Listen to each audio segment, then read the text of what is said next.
New research indicates the Milky Way and other galaxies experienced a growth spurt and matured in their childhood. We get up close with asteroid Psyche. The iron-rich asteroid is the next target of our exploration of the solar system's leftover chunks.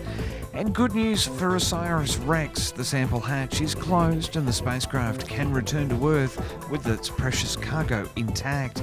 Those stories, plus 3 Aussie-flavoured headlines on this edition of Talkin' Science. It's Tuesday, November 3, 2020.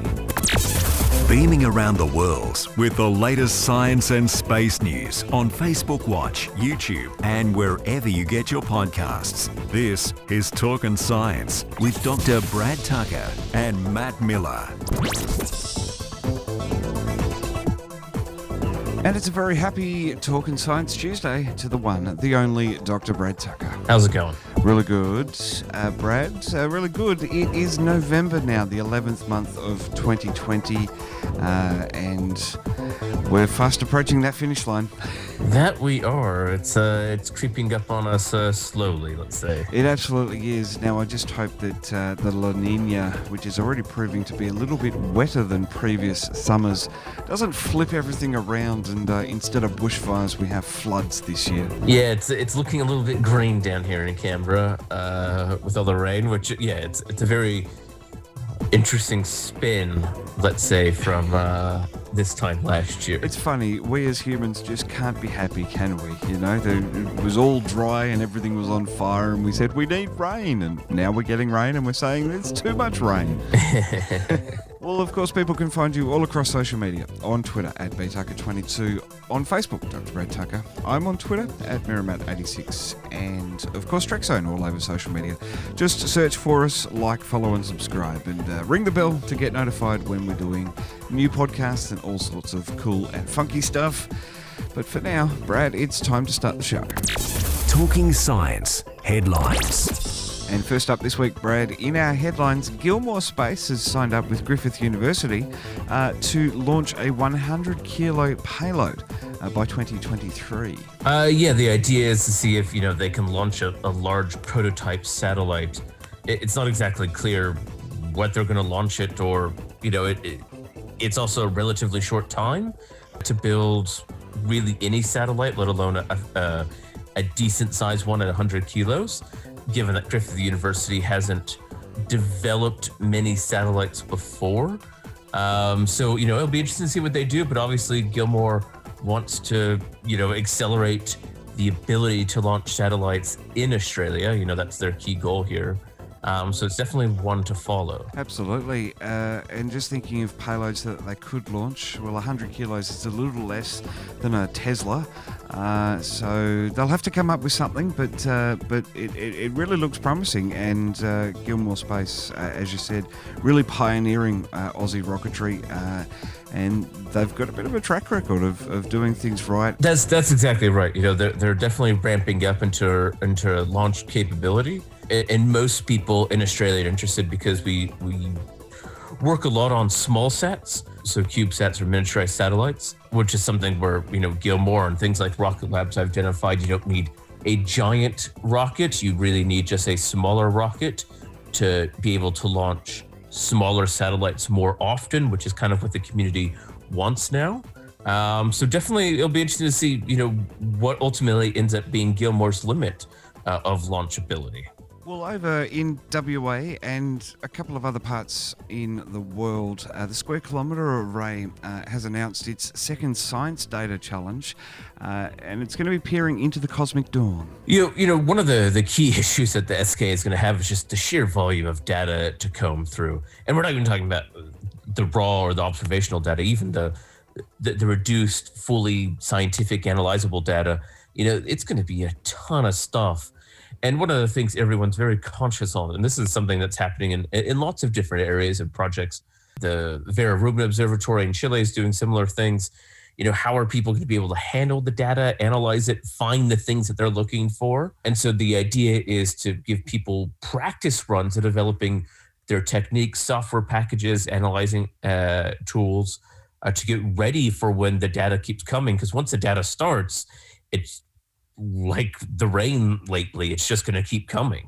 Absolutely. Well, this second data set is about a terabyte of simulated neutral hydrogen data in the article here from spaceaustralia.com, talking about characterizing that neutral hydrogen content of galaxies across a sky area of 20 square degrees. So it's not even half the sky. Yeah, look, it's a relatively small area to try and find hydrogen that what we haven't called, it's been re-ionized, essentially just neutral, kind of your normal everyday hydrogen that eventually gets turned into stars and galaxies. And really, this is looking at the first gas that was formed after the Big Bang. Big Bang formed, and it started to form protons and neutrons, which eventually turned into hydrogen. And eventually that stuff clumped together to form stars and galaxies. So trying to find the very first time this hydrogen existed as it was the building blocks for galaxies and what we call the cosmic dawn or the beginning ages of galaxy and star formation. And so you're looking for very small signatures with very faint light over a huge patch of sky. So they're saying, hey, let's look over a small simulated area to see what it looks like. They're working with lasers at the University of Western Australia, and this is all about communications. One thing I was reading up on this article here on spaceaustralia.com, that it's obviously getting very crowded up there with radio communications to satellites. They've got to come up with something else, and laser beams seem to be the way to go. Yeah, what's called laser optical communications is kind of a big thing.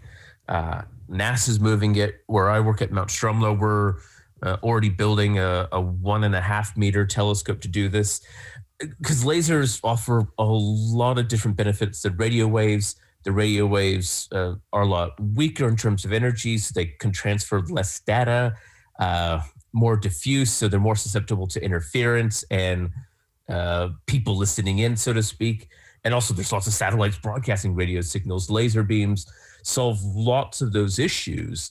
And so you kind of, just as we have fiber optic cables and laser and infrared systems here on Earth, you could do that to a satellite, which allows higher bandwidth and power to communicate their satellites. And so this would be the fourth laser optical communication station to be built in Australia and New Zealand. It is very cool to have this network across such a large part of the Southern Hemisphere. As you say, 4 stations across Australia and New Zealand.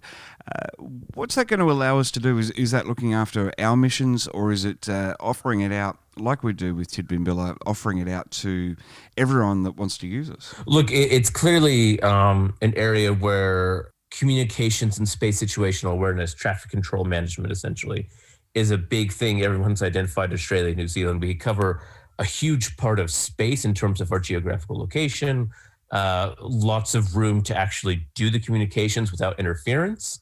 If you think of other places in Asia and Europe and the US, it's very crowded population-wise. And so it's really an asset for lots of different countries and companies, one that groups can make money off of. One of our big roles, just as we were identified back, in the 50s and 60s to support the NASA missions and then the European missions, this is kind of where the move is going. And Australia has a long expertise in developing laser systems for space, from a variety of things, from gravitational waves to removing space junk. So it's kind of a combination of two of our really big areas that we're very good at to play a really critical and kind of dominating role in the space sector. Talking science, stories of the week.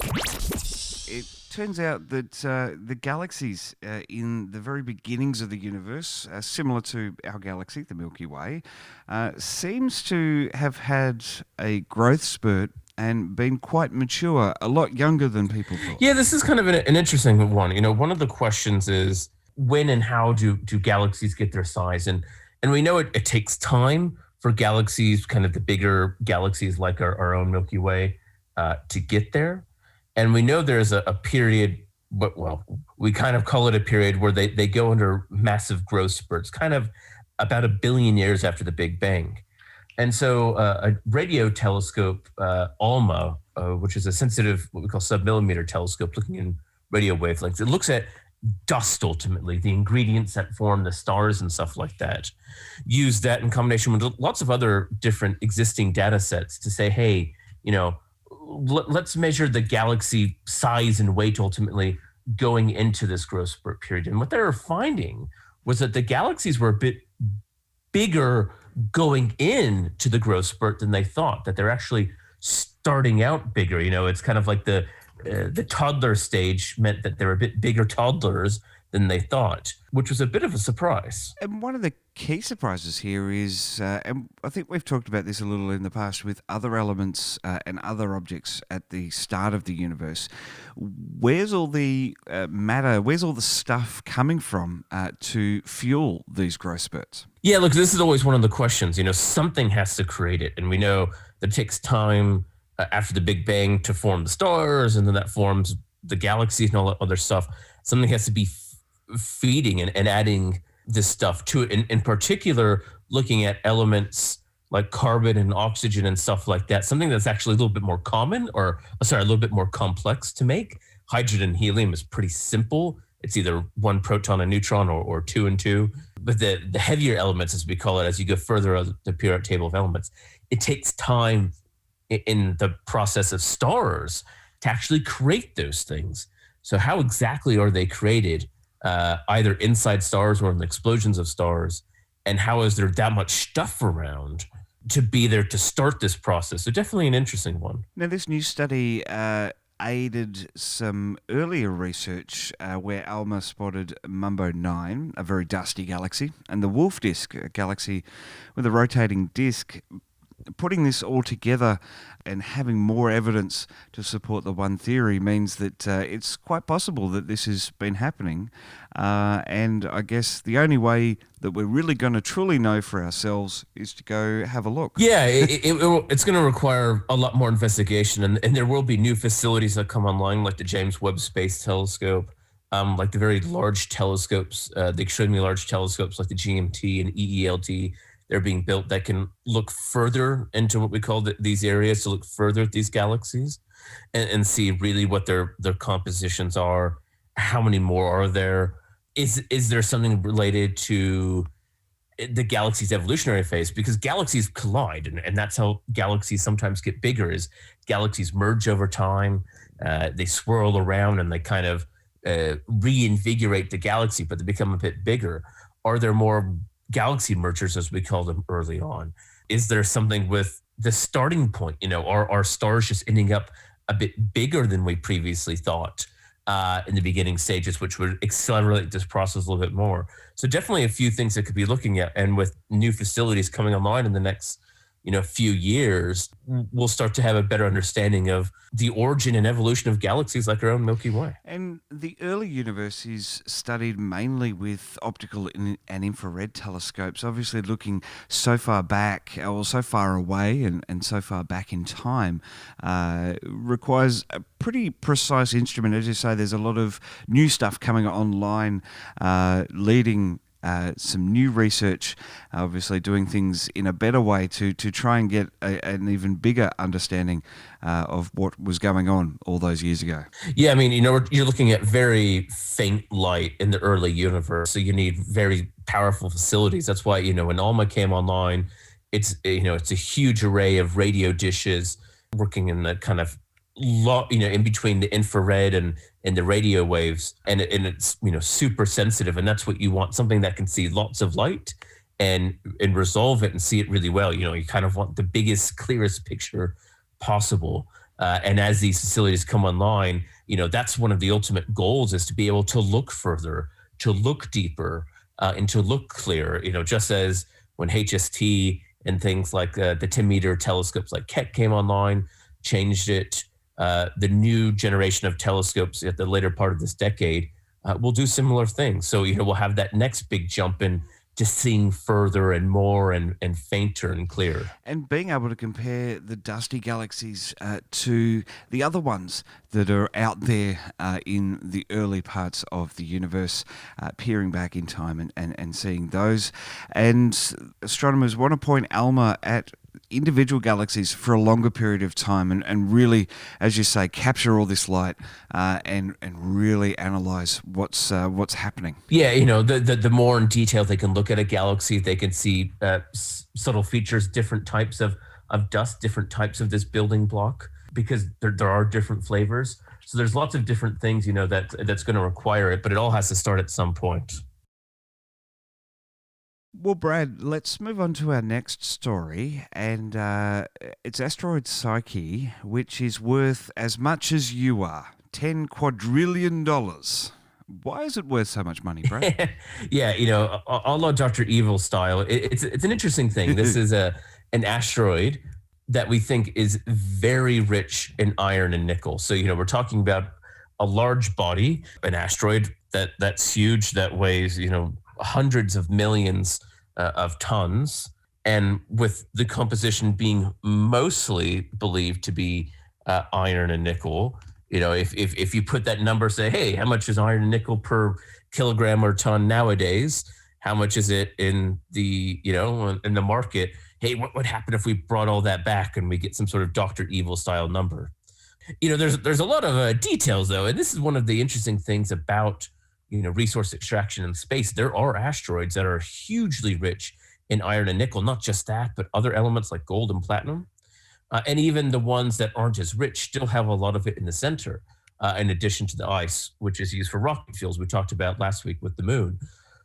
But the trick is, once you have all of this stuff and you start bringing it back to Earth, it's not going to be worth the value it is, because you now have 100 years worth of nickel all at once. So, the commodity market is going to be very different if you can bring it back. That's right. It's only worth so much because it's so rare. We've talked about, protecting the asteroid belt, protecting the solar system from our greediness, humanity's greediness, but it might actually be our own downfall if mining people go out there and mine all these minerals and bring them back to Earth, and suddenly they're not worth as much as they used to be, and that whole cost of getting out there and mining it suddenly becomes not worth the effort. And asteroid mining is something I'm quite interested in, and there's a few of us working on the interrelated issues, because it's obviously not going to be at this